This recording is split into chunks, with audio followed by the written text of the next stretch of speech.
How's it going, everyone? College Lefty, and in this video I want to focus on some hitting tips in MLB The Show, as well as some of the settings that are going to help you warm up for ranked seasons. If you're trying to make World Series, if you're trying to learn how to use zone hitting, if you're trying to use analog pitching and you're trying to learn how to locate pitches that way, even if you're using meter, pulse, any type of settings, this will certainly help you practice in terms of ranked seasons, online, head-to-head gameplay. So there are a variety of options you can do. There's this challenge of the week. That's kind of an arcade style. It takes you through each and every difficulty. However, I'm going to focus on this mode, custom practice, because I feel that you can have more control over what you're actually working on, as well as you can use the legend teams that have a lot of the legend players in the game.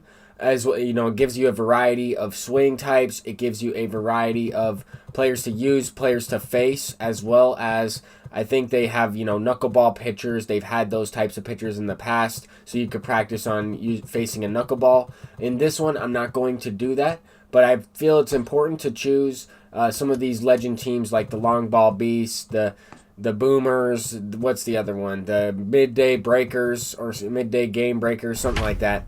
But those legend teams will have a variety of old-time players, players that have been a part of baseball history.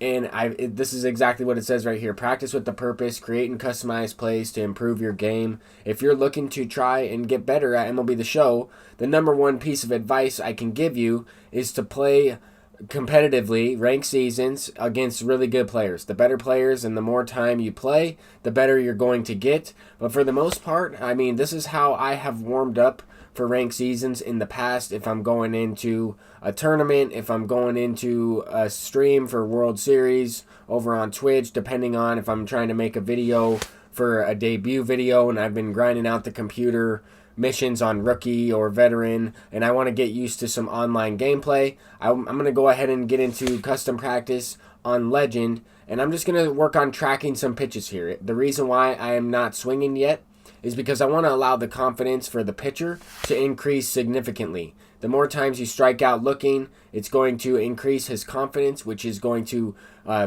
expand the pitch repertoire that the computer is going to use. So they're going to start to throw a lot more 12-6 curveballs, changeups, sinkers, whatever pitcher you're going up against, whatever his pitches are, he'll start to mix in more of them, except for, instead of just a fastball. Because if you get the confidence down on the pitcher, they're going to throw a lot of pitches right down the middle. They're going to throw a lot of fastballs right there. It's going to be either a ball outside the zone, way out of the zone, or a fastball down the plate. So I'm trying to let his confidence get up there.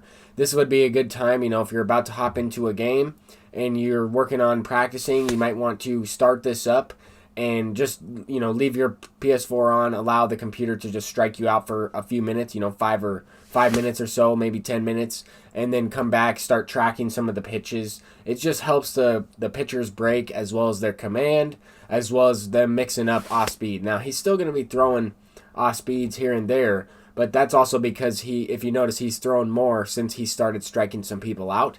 And that's the thing. Even though the outs will reset and you'll start over at the top of the lineup, I think it was Craig Biggio on this team, if you'll start over again, but at the same time, the confidence will not reset. The pitcher's confidence will still be right where it's at. So right now, I'm focusing on just moving the PCI, trying to get comfortable. Right there, I felt like he was throwing one up in the zone. I adjusted there. Sometimes I like to practice setting my PCI in a specific place and then trying to react from that spot. Like if I'm sitting on a specific pitch that the opponent has been throwing quite often, let's say a slider low and away, then I might set my PCI low and away if I'm facing righty on righty, and then try to react from there. And I might work on that for, a minute or two, couple pitches, and then go to where I'm setting my PCI up and inside and trying to react from there. Just little things like that. For the most part, I've improved my game through playing online ranked seasons and through playing other people, trying to learn the mechanics of the game, trying to understand, how much confidence and energy plays a factor into where some of these pitches are thrown, and the feedback for the opponent, whether they're hitting the ball every single time out for a home run, why some of these things are occurring. and I try to learn off of that. So right here, I decided to take my first swing. I've been tracking some of these pitches. I've been trying to envision myself swinging as I'm tracking the pitches with my PCI.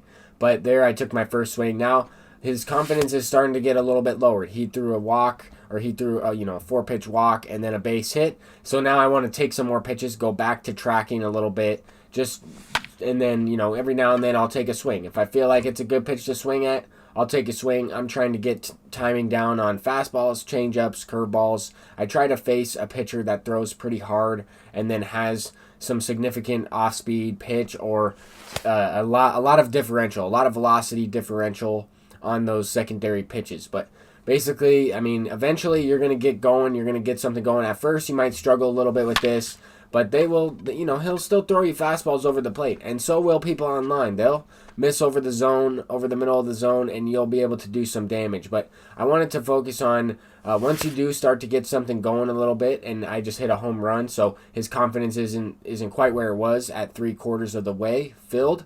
It's a little bit lower than that. It's still 2/3 of the way, so I'm still going to try to take a few pitches, allow him to get that confidence back up, and it will take some time. If you max it out and then you hit the very next pitch out for a home run, it's going to drop significantly, and you might have to wait, a couple more minutes for it to get back up to maxed out. In this specific video, I didn't let that blue confidence bar max all the way out because I wanted to just focus on using different pitchers. Once you do that, it resets the stamina and the confidence, so you can do this for as long as you want. But for the most part, I just wanted to focus on things I do to improve my game, as well as some of the settings I'm using.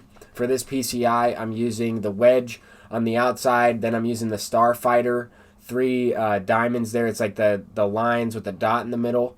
And then I also am using 40% transparency or opacity. I'm using that because I like the fact that I can see through the PCI a little bit. It's not overwhelming. It's not blocking my view too much. I like it like that, but everybody's different. You can have different personalized settings, and I like that about the game. But basically right here, as you can see, I got a couple hits, scored a couple runs, and his confidence is down. He's going to start to throw more fastballs. He's going to start to leave the ball up in the zone. He's still going to throw his off speed, though. You saw how much that 12-6 was breaking. If he didn't have any confidence at all, that pitch would be more than likely a hanging breaking ball each and every time. But I'm trying to work on something. I'm trying to work on some timing. And no, this isn't exactly the same timing windows as you'll see in online play. But this will at least give you an idea. It will at least give you some practice on the hardest difficulty. This is on Legend, so some of these PCIs are the size of a pitcher, or the size of one of the worst hitters in the game on veteran difficulty, all-star difficulty, stuff like that. But there was a changeup over the middle of the plate, hit it out. I like to face a lefty here and there. I like to mix it up. I don't always want to just face right-handed pitching. I like to track some left-handed pitchers, and that's why I like using this team, this Boomers team, to go up against. And I'll use the long ball beasts because a lot of these guys are cards I'm looking to get. And the Boomers team has Nolan Ryan, Tom Seaver, Vida Blue, all pitchers that have good velocity, good breaking pitches, good off speed, and pitchers that we will see quite a bit throughout the year in terms of ranked seasons online play. So those are types of things I'm looking for. But as you can see here, once you get the confidence down, really anybody can start to hit these perfect home runs in a row, start to line up these fastballs. They're going to be flat, as I just showed with the R2 button. The confidence is almost all the way completely gone, and there he throws another one. It's not multiple pitches in a row. I skipped ahead a few pitches there. But for the most part, you can go ahead and just take out Vida Blue, put in a new pitcher, and keep practicing. Or you can try and see, if you can get his confidence back up, take a bunch of pitches. It will take a lot of time, but at this point, I wanted to just continue on practicing, trying to get some good hits for you guys, to let you guys know that I can actually hit the ball a little bit in this game, and just things that I do to practice. I like to practice when the confidence is maxed out, but if you get some hits, then it's not going to stay maxed out for long. So it's tough to give and take, but I really feel that just tracking the ball is very helpful. I've talked about it in videos before where I've just tracked the ball for about 10 minutes or so and posted a video on it. Some people would say, that's kind of an interesting idea. That's an interesting way to warm up, but also you're just training your brain. If you're envisioning yourself swinging, you don't necessarily have to swing because you might mess up your timing window depending on what difficulty you're playing on. If you're going from legend to all-star, it's going to be significantly different. So you want to make sure that you're not messing up your swing timing. You might want to just track pitches for 4 minutes and then hop into a game of ranked seasons. It's just something to keep in mind. It's something to try out. But as you can see here, I mean, I only did this for about 10 minutes or so. I took out a couple of clips here and there. As I was doing this, I started to do stuff on my computer and just let the pitcher throw strikes to get the confidence back up a little bit. You can do other things as you're warming up, but hopefully I helped you out in some way. I want to do a video on how to make stubs, but really, I mean, it's kind of tough at this point in the season. I will go ahead and try to make some stubs myself, try to work on that. It's really just flipping the community market with the gaps you see. But anyway, thank you for watching. That might be the next video. I'm College Lefty, and have a great day. Peace out.